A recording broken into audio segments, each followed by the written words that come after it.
4. There we go. Yeah, that's perfect. Anyways, so sorry about that. But, oh my god, and he got the Flux Veins upgrade in the last second. Oh my god. Or did he not? Did he? I can't tell. I can't tell. But either way, this is not actually looking good for White-rA. But this is just great decision-making by MadFrog. It might look a little bit motivated by desperation, and whether that's true or not, I still think it's a great decision. Moving out with these 12 Hydralisks when you don't have to defend this expansion, and you don't have to defend this expansion, you can just sort of take this when you please. I think he's in good shape. And then, look at this, pulling back, reinforcing, then he's going to charge forward. In this spot, truly, honestly, Zerg should be winning this, like, 90% of the time. But, oh my god, a charge Void-rA! Blah, see you later. How many? One carrier? Or, no, there's... Where's the interceptor count? Oh, there it is. Sorry, I'm too used to Brood War. Excuse me, sorry, some of the coffee was trying to come back up. But either way, it looks like White-rA is just trying to do some nice micro. This is interesting because we've never gotten really a chance to see this very much in games. It's kind of unique to see carriers at all in Starcraft 2 because they're, you know, kind of generally seem like a weak unit. But either way, look at the great use that White-rA has been making use of, which the... Let's do it one more time. Isn't White-ra's use of those 2 Stargates awesome? Sentences always kind of come together a second time around. So...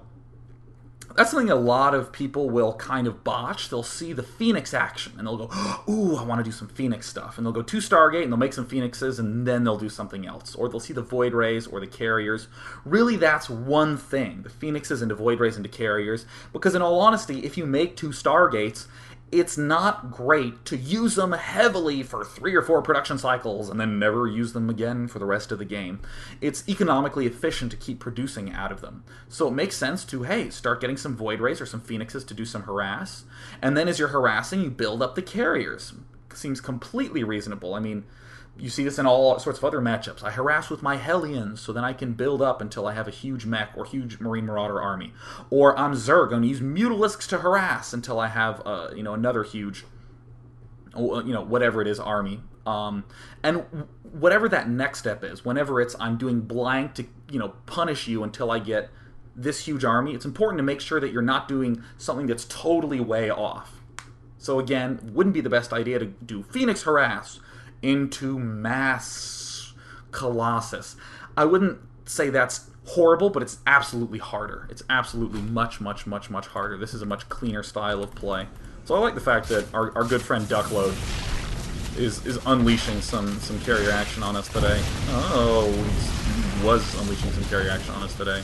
And the probe's retreating, so that way they can repair the Colossus in my dreams. So, looks like it's just going to be taking them down. No big deal. Those interceptors certainly do build fast. So MadFrog, again, target firing this Nexus. I guess I'm a little torn on that. Because that's one of those moments where you kind of go, oh my god. I mean, this is an awesome game at this point. This game is no doubt kick friggin' ass. Look at this. He has, looks like 13 interceptors. 8 plus 7. He has 15 interceptors. There we go. MadFrog just finishing the expo.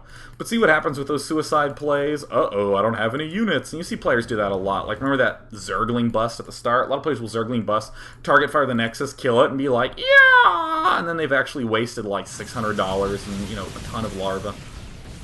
Looks like Duckload's going to be coming in here. Oh, the probes. Oh my god, that's awesome. And at this point, this is sort of, you know, beyond your analysis. This is just better micro. Certainly hope my micro's good. The one thing I'd probably say is make sure the Void-rA is constantly trying to charge on something. But I mean, at this point, this is just an awesome game, so time to kick back and oogle. MadFrog's trying to return the money. Oh my god, if White-rA wins this, there is a Ukrainian fist pumping right now. So yeah, wow, he's really not going to be able to kill that off fast enough. Holy crap, White-rA, you are my hero. Oh my god! I mean, I'm going to do more analysis after this, because, you know, that's the whole point of this thing, but for now, dude. That was glorious. What great play by White-rA. And part of the reason why I think he's able to get away with this is because it's just so scrappy, using 2 Stargates and continuing to use them, and continuing to use them, and continuing to use them. And we actually got the chance to see this in the Razor King of the Beta tournament between White-rA and Demaga. White-rA did this response when he was getting Baneling busted, or at least there were a lot of attempts to it. I mean, White-rA just made a bunch of air units, and it really does force your opponent to get Hydralisks pretty quickly, so you get a little bit of a breather. And if they try to punish you to death with a ton of units, then you do end up... I'm going to finish that thought, and then I'm going to start screaming. Yeah, if someone does try to punish you to death with a bunch of Banelings, yeah, it's going to be a little bit tense, but they kind of have to back off and make some Hydrals so they don't die to the carriers, like, inevitably, like, no matter what, like that sort of thing. So, what was I talking about? Yeah, so I'm really liking this cool airplay that White-rA's doing, because really not a lot of Protoss players have been doing it. Really, there's only 2 styles of play that we've seen early expanding Protosses do, which is big Warp Gate pushes in the mid-game, or they go for like 3, 4, 5 Warp Gates plus like 2 Robotics Facility Colossus, and use that Colossus as a big linchpin to their play. Cool to see it completely airplay. Now, I would like to state for the record that you lose if all your buildings get eliminated, so... Oh my god, that would be so awesome if MadFrog... MadFrog! Oh, there's only... Oh, look at it, 39 kills. He's an Executor. 20 kills, 10 kills. Nice. And coming over here to take out the Assimilator. I don't think he's going to get it, but still, that's like super awesome. God, just like 8 more lanes and he could have killed this off in one. Oh, this game's so good. MadFrog departing. San GG. So let's go ahead and snag some questions from the fine viewers in the channel. But that was pretty cool. Now I feel like players don't see a lot of base trades. But if you're like me and you've been playing Starcraft since you were in 6th grade, and by the way, I'm a 3rd-year graduate student now. So first time I played was like 11 or so, and now I'm 24. So it's a lot of years of Starcraft. You see a lot of elimination games. And I want to just point out how you should think of it similar to if no one had done anything. So for instance, if I have 12 Hydras and you have, like, 4 Void-Rays, if I play defensive with my Hydras and you play defensive with my Void-Rays, we both get to keep our expansions. But if we just walk right by each other, we both kill off each other's expansions, but you still have 4 Void-Rays and I still have 12 Hydralisks. We both screwed with each other, but we're kind of even-ish. And it's important that you still use those same sort of general rules of decision-making that you would if there hadn't been some sort of unexpected turn of events. Like, once you take your natural, again, as MadFrog, after you've lost your gold and lost your natural, you really are allowed to think of it as though it's a completely ordinary mid-game. Sure, you can make little extra considerations, like... I need to continue to scout because he's probably getting low on money. But again, play tight in your defense. You're allowed to be a little more aggressive since you do have a very close together main and natural. If you're really spread out, it doesn't matter how many times things have died and come back to life. If they're really spread out, you have concerns about air control and him just bouncing back and forth between locations. You need to account for said things. So. Zukiro